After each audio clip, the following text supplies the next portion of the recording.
হাজার বছর ধরে আমি পথ হাঁটিতেছি পৃথিবীর পথে। সিংহল সমুদ্র থেকে নিশীথের অন্ধকারে মালয় সাগরে অনেক ঘুরেছি আমি।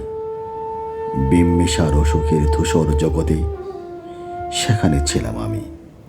আরো দূর অন্ধকারের বিদর্ভ নগরে আমি ক্লান্ত প্রাণে, চারিদিকে জীবনের সমুদ্র সফেন। আমার এ দুদণ্ড শান্তি দিয়েছিল নাটোরের বনলতা সেন। চলতার কবেকার অন্ধকার বিদেশার নেশা, মুক্তার চাবস্তির কারুকার্য। অতি দূর সমুদ্রের পর হাল ভেঙে জেনাবেগ হারাইছে দিশা।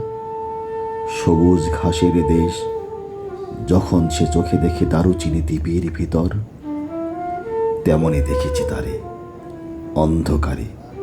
বলেছে সে, এতদিন কোথায় ছিলেন?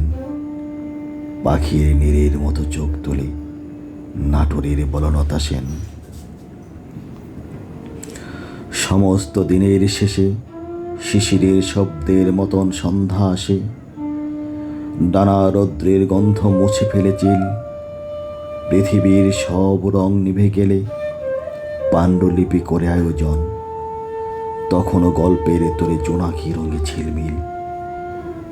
সব পাখি ঘরে আসে, সব নদী ফুরাই জীবনের সব লেনদেন। থাকে শুধু অন্ধকার মুখোমুখি বসিবার বনলতা সেন।